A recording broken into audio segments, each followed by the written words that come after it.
Assalamualaikum warahmatullahi wabarakatuh. Saya Ahmad Ridwan dari jurusan Pendidikan Bahasa Inggris NPM 1811040337.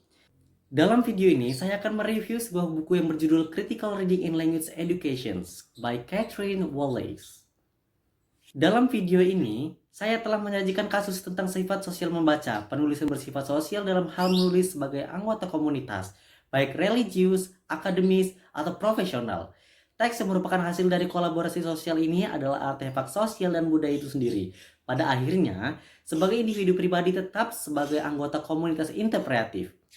Seperti yang dikatakan oleh filsuf Habermas, penafsiran yang memahami makna mengalami secara fundamental sebagai partisipan dalam komunikasi atas dasar hubungan intersubjektif yang dibangun secara simbolis dengan individu lain. Bahkan, jika dia sendirian dengan sebuah buku dokumen atau sebuah karya dari seni, dalam hal lain, dalam membaca, kita perlu untuk melakukan membaca kritis. Membaca kritis tidak mungkin untuk menyatakan setiap satu fitur linguistik membawa ideologis. Dan seperti yang memang harus kita lakukan, kita memilih dalam hal analisis praktis apa yang memotivasi kita pembacaan kritis bukan hanya tidak layak secara fundamental. Upaya untuk terlibat itu tidak etis. Sebagai prosedur kelas, ini adalah cara untuk memberitahu siswa bagaimana teks sebaiknya dibaca. Orang yang sudah membaca kritis dengan sempurna dapat melihat cara di mana teks posisi mereka. Tentu dalam kasus-kasus di mana peristiwa yang relevansi bagi mereka, analisis kritis seperti jenis analisis bahasa lainnya tidak akan pernah lengkap. Namun, ini bisa menjadi iluminatif tentang cara kerja ideologi di dalam teks yang mengelilingi kita dalam kehidupan sehari-hari. Bagaimanapun, hanya sedikit yang menyangkal adanya bias dalam teks publik. Jika kita menerima prinsip tersebut, maka praktik kita di ruang kelas parsial aproksimatif sebagaimana mestinya dapat diklaim bermanfaat. Banyak hal bergantung pada bagaimana hal itu ditafsirkan dalam pedagogi. Pertanyaan selanjutnya, perlukah membaca kritis dilakukan secara khusus? Apakah ini berguna untuk pelajar bahasa kedua dan asing? Bagi para pelajar yang menetap di negara-negara berbahasa Inggris, jelas berharga bahwa mereka mengembangkan keterampilan linguistik untuk mengkritik wacana rasis dan xenofobia yang sering merembes ke banyak teks yang mengelilingi mereka. Ini harus diakui bahwa pembacaan bahasa kedua terutama dengan latar belakang pendidikan siswa dijelaskan dalam studi. Yang umumnya, pembaca kritis sangat baik. Mereka pasti dapat memperhatikan aspek teks yang tidak saya ketahui. Namun, banyak pembaca bahasa kedua menyambut baik kesempatan untuk melatih keterampilan mereka yang tidak diragukan. Peluang tidak selalu tersedia di dalam kelas bahasa asing. Kedua, bahasa Inggris sebagai suatu antar sarana nasional undangan komunikasi membaca kritis diperdebatkan. Para ideologi dan asumsi budaya tertanam dalam berbagai bahasa Inggris. Teks bahasa yang lebih luas disebarkan secara tertulis dari melalui lisan teks. Diskusi saya dalam pemahaman yang lebih luas tentang pedagogi kritis untuk membuka jalan bagi eksplorasi bacaan kritis berbasis kelas. Bagi saya, pedagogi kritis perlu mempertimbangkan faktor-faktor berikut. Pertama, dialog lintas budaya. Dialog lintas budaya dapat dilakukan di sejumlah cara, baik di dalam atau di luar kelas. Salah satu cara yang disarankan oleh pendekatan etnografis, di mana siswa baik dari kelompok budaya utama yang dominan yang terpinggirkan dapat membuat aneh praktik budaya mereka sendiri. Dalam proses ini, mereka melakukan negosiasi dari berbagai pemahaman budaya yang berbeda tentang pengetahuan konsep-konsep kunci dalam bahasa kritis. Intervensi dan eksplisit. Intervensi dikaitkan dengan pedagogi otoriter dan belum mengambil sikap kritis untuk wacana dominan dan praktik pendidikan dan untuk mempromosikan beberapa bacaan atas orang lain. Terikat untuk melibatkan guru dalam mengambil sebuah normatif posisi. McKinney menggambarkan ketegangan yang dia rasakan di kelas membaca kritis antara perannya sebagai guru liberal yang adil yang akan menerima berbagai tanggapan dan orang yang tangguh atau tanpa kompromi yang mengambil posisi yang tampaknya otoriter dalam mengemudi. Meneruskan agenda khusus untuk mempromosikan pemahaman tentang masalah keadilan sosial, tentu saja semua guru perlu menghadapi situasi ini. Namun, kemungkinan untuk menjadi lebih relevan untuk kuat berkomitmen bentuk dari pedagogi, apa yang kita bisa lakukan adalah untuk membuat tujuan kami dalam mengajar dan kecenderungan ideologis dalam politik kita sebagai eksplisit.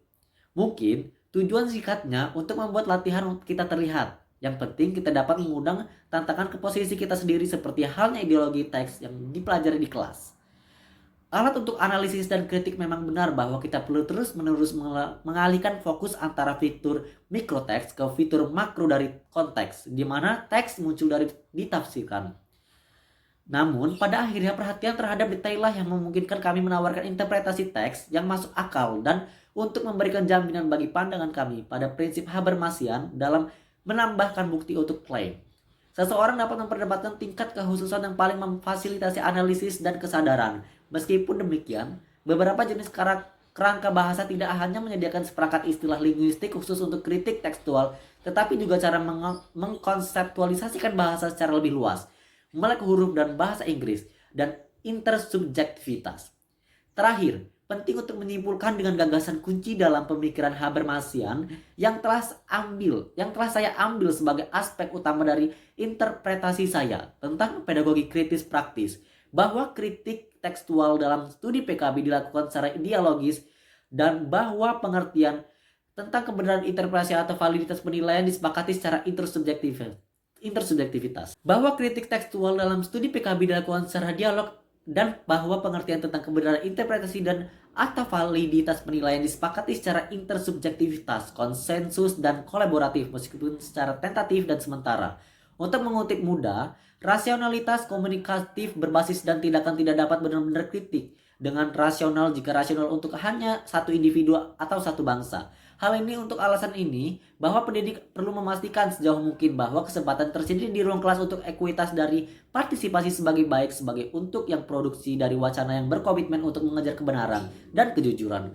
Karena alasan inilah, seperti saya tunjukkan dari paruh kedua buku ini, penilaian dalam membaca kritis perlu mempertimbangkan tidak hanya proses oleh individu analisis teks, tetapi harus bertujuan untuk menangkap proses interpretatif intersubjektif dalam komunitas seperti ruang kelas. Kita masih dibiarkan dengan dilema sejauh mana kursus membaca semacam itu bisa disebut kritis. Bisakah kita berbicara tentang derajat kekritisan atau pertumbuhan kritis meskipun tidak mungkin mengukur kekritisan dalam arti yang saya maksudkan? Itu tidak berarti bahwa penilaian atau ketidakhadiran atau keberadaannya tidak dapat dicari. Akhirnya, perspektif kritis mencakup semua moda wacana dipertimbangkan di sini.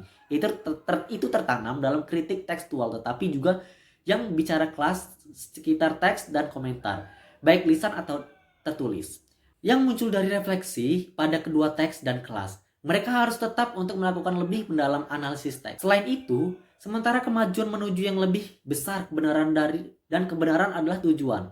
Tujuan utamanya adalah bukan untuk penutupan. Perubahan bicara di tenor menjadi konstatif. Lebih hati-hati diuraikan, bukan konversasional.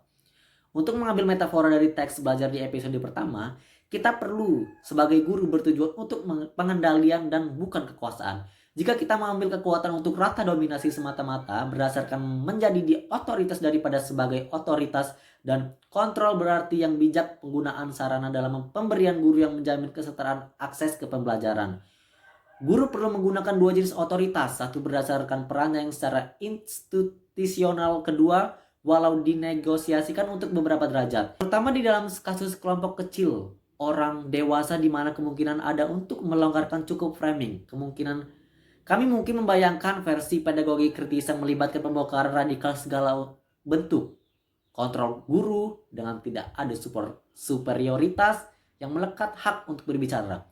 Pragmatis ini akan membawa kita lebih dekat dengan percakapan dan akan ada prinsipnya juga membawa orang lebih dekat ke situasi yang ideal. Baik, sekian. Demikian hasil resume dari buku yang saya pilih. Saya akhiri.